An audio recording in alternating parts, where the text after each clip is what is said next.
Akkam jirtu dhaggeeffattoota shaalloo Oromoo hundi keessan share, like, comment, subscribe gochuu hin dagatinaa. Sagantaa kana yeroo yeroodhaan fooyyessaa deemaa jira.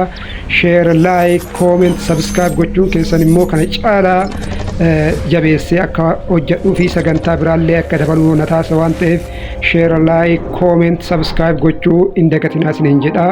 Ani shaalloo Oromooti.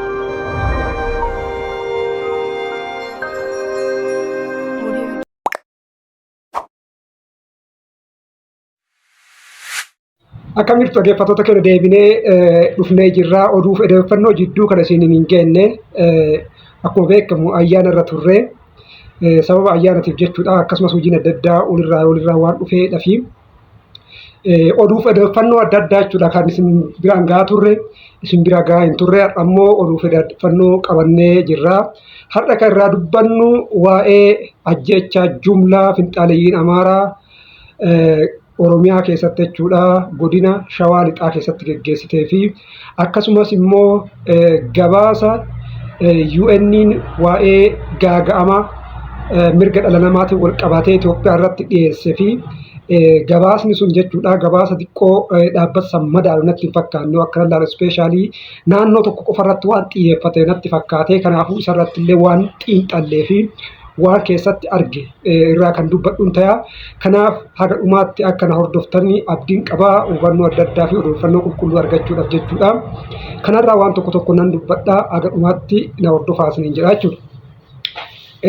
Gaddi onnee nama cabsu jechuudha kan baay'ee nama rifachiisu jechuudha. Ajjeechaa jumlaa jechuudha finxaaleeyyiin Amaaraa jechuudha. Finxaaleeyyiin Amaaraa godina Shawaa Lixaa aanaa Noonnoo ganda Biiftuu Jaalalaa keessatti kan raawwatamedha. Ajjeechaan jumlaa kun akkaataa inni itti raawwatametu baay'ee nama gaddisiisa keessumattuu jechuudha. Duraanillee Oromiyaa keessatti bakka adda addaatti jechuudha Horroo Guduruutti, Haxaayyeetti, Walloon keessatti faannoon ajjeechaa jumlaa raawwataatuma ture. Isa kana immoo maaltu adda godha gaafa jenne nama cidharra jiru jechuudha. Nama cidharra jiru gara jabeenya cimaadhaan jechuudha. Nama cidharra jiru nama gammachuurra jiru balbala itti gadi cufanii boombiidhaan bakka tokkotti boombii irratti darbuun bakka tokkotti kan fixanidha. Namoota balbala irratti akka odeeffannoon akka jirutti jechuudha. Namoota balbalatti gadi cufanii boombii irratti darban keessa namni tokkollee akka hin baane fi akkasumallee immoo reeffumallee jechuudha addaan baasuuf kan baay'ee akka bulchaan achi sun ibsate jechuudha. Reeffumallee addaan baasuudhaaf kan baay'ee nama rakkisuudha. Walumaa galatti gabaasa haga ammaatti jiruun jechuudha namoonni du'an nama 37 ni ga'a jedhamaa jira. Manni gubate immoo naannoo mana 30ti. Akkasumallee namni madaa'e naannoo mana nama 15ti jechuudha. Kanaaf finxaaleeyyiin kun baay'ee hidhatanii jechuudha. Baay'ee kan miidhaa turanidha. Finxaaleeyyii kana eenyutu hidhachiisaa ture kan jedhuudhaaf jalqaba irratti jechuudha morma mootummaa keessa jiruu fi mootummaa keessa taa'aniitiin qaama kana deeggarantu hidhachiisaa ture jechuudha achi keessatti jechuudha. Ispeeshaalii yeroo warri finxaaleeyyii warri kaabaa kun iyyaa turanitti jechuudha. Dammaqaa Mokonnon ni yaadatta yoo ta'e mootummaa keessa taa'eetiin uummanni Amaaraa akka naannoo jirutti akka of tiksuu hidhatuu qaba jedhamee yeroo sanitti jechuudha. Sababa kanaan namoonni baay'een hidhatamanii jiran jechuudha. Kun amma badheedhaan dhufee miti achuma keessa hin jiranii yeroo barbaadametti maal ta'anii haala laallefatanii haala aanjeeffatanii haala mijeeffatanii maal godhu uummatatti ol jedhanii uummata fixu jechuudha. Kun baay'ee gadda guddaadha jechuudha. Inni lammaffaan immoo waa'ee gabaasa UN'n dhiyeesse dhiyoo kana jechuudha. Dhaabbanni mootummoota gamtoomanii jechuudha. Dhaabbata mootummoota gamtoomanii ammallee yoo ilaallu dhibin jechuudha. Haqaa fi dhugaa Oromiyaa keessatti ta'aa jirtu ajjeechaa dhugaa keessatti Oromiyaa keessatti raawwatamaa jiru ispeeshaalii gara faannoo kanaan wanta raawwatamaa jiru UN ammallee waan dhoysina fakkaata jechuudha. Namoonni baay'een amma gabaasa isaa kanatti waan gammadan na fakkaata. Ani garuu gabaasuma kanatti illee hin gammanne jechuudha. Maaliif ajjeechaa jumlaa jechuudha yeroo Oromiyaa keessatti naannoo uummata Walloo irratti naannoo Haxaayyee irratti geeffame ammallee UN waan dhoysi fakkaata jechuudha. Yookaan UN namoonni inni odeeffannoo irraa guurate namoota naannoo sanii ta'uu danda'an jedhee yaada jechuudha. Maal inni waan kana waan ragaa tokkoon isinii kaa'ee jechuudha.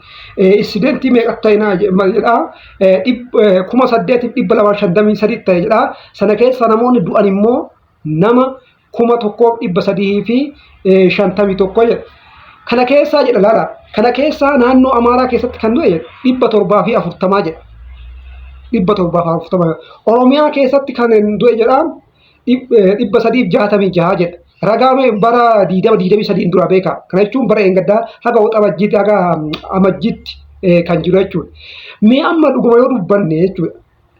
Eeggadduma bichaa amma tilmaamuma kanarraa gasima ammaa kanarraa kaanu eeggadda amma nama 37 bakka tokkotti du'e jechuudha. Faannoon ka ajjeese jechuudha. Hinduun maal jedhamee ta'a? Ajjeechaan faannoon harka keessa qabu parsantii 20 bicha. Kanaaf kun gadi xiqqaate jechuudha. Faannoon yoo kan laallu taate haxaayee irratti bara eeggaddaa kan inni fixe, walloo irratti bakka bara eeggaddaa inni fixe, naa horroo guduruu irratti kan inni fixe akkamitti parsantii haga kanaa qabaata? Naannoo nama 50 amma qabatamallee yoo yaadachuu baadhe naannoo nama 50 jedhee faannoodhaaf kan inni lafa kaa'ee jechuudha. Isheen waan akkasii jedhee yaadu. 50 yeroo tokkochattuu yoo bar hidhataan warri faannoo kun jechuudha. Yeroo tokkochattuu yoo 50 fixuu bar yeroo tokkochattuu bar 30 40 60 ajjeesaa jiru jechuudha. Kanaaf gabaasni akkuma jirutti waan rakkoo biyyattii keessatti deemaa jiru gabaasuun akkuma jirutti ta'ee garuu immoo ajjecha naannoo Oromiyaa keessatti ta'aa jiru ispeeshaalii faannoon ta'aa jiru waan gadi diqqeessee fi natti fakkaata jechuudha. Dhaabbanni guddaan hammanaa kun immoo naannoo tokko irratti qofatti ol kaasee naannoo tokko irratti baay'isawee maaliin beeytanii akkuma sagaleen iyyinsaa jiru dhaabbonni gurguddaan kun eenyu wajjin deemaa sagalee iyyinsaa wajjin deemaa jechuudha. Maali amma isaanii waan nuti xiqqollee yoo ta'e ta'in xiqqollee yoo taatu maal ta'e ni iyyuu jechuudha. Iyyinsa isaanii san dhagayaa jechuudha dhaabbanni gurguddaan kun.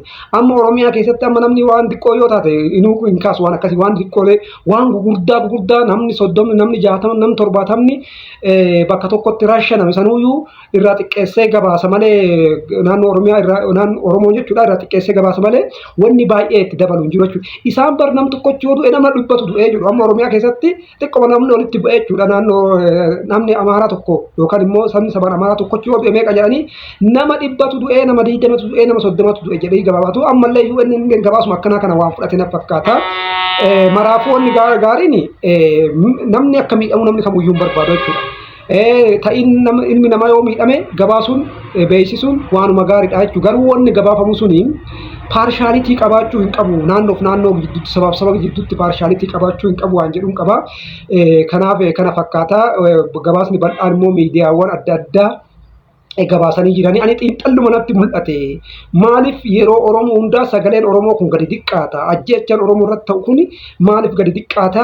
Naannoo biraati irratti kan ta'u immoo yeroo baay'ee maaliif uwwisa guddaa argata waan jedhu irraa ka'ee kana dubbadha jechuudha. Subscribe, share, like, comment gochuu hin dagatina. Garuu immoo mee gabaasa komishiinarii dhiyeessite kana xiqqoosii dhageeffannee walitti dachaana jechuudha. 1,351 civilians were killed in Ethiopia in attacks reportedly carried out by government forces, Eritrean troops, anti-government militias and some unknown actors. And of the civilians killed, 740 of these were in Amhara. The use of unmanned aerial vehicles by Tole akkuma dhagaa jirtan kanatti jechuudha wanti isin jette kanaaf amma reef isin gabaase kanaadha. Kanaafi akka walii galaatitti rakkoon akkanaa biyyattii keessa jiraachuu gabaasuun gaarii ta'ee garuu yoo gabaasnu sabaaf saba jidduutti naannoof naannoo jidduutti bakka itti rakkoon dhalate hunduu bifa iftoominaa fi qulqullina qabuun gabaasuu qabna malee paarshaalitii uumuu hin qabnu jechuudha. Numtu tilmaama nuti amma qorannoo hin geggeessine garuu achi yoo ilaallu parsantii 20 kontribuushinii keessaa qaba faannoon gaafa jettu sheem naannoo nama 50 naannoo yiiti kan arge gabaasne jechuudha. Yoo exactly illee dubbachuu dadhabe yeroo tokkochattu iyyuu faannoon amma nama 50 fixa jechuudha. Nuti kan beeknu jechuudha jecha walloo irratti geggeeffame gaafa laaltu Haxaayee irratti kan geggeeffamu gaafa laaltu Horroo Guduruutti kan geggeeffamu Shawaa Lixaatti irratti kan geggeeffamu yoo laaltu kanaa oli. Kanaaf waan gadi minimize waan diqqoo gadi diqqeessedha fakkaata waan ta'eedhaaf wanta akkanaa kuni maybe sagalee uummata sanii wajjin kan deemu fakkaata. Kanaaf isin subscribe, share, like, comment gochuu hin dagatinaa. Odeeffannoowwan gaggabaabduu jala buunee xiinxalla wajjin kan isin dhiyeessinu ta'a. Nagaa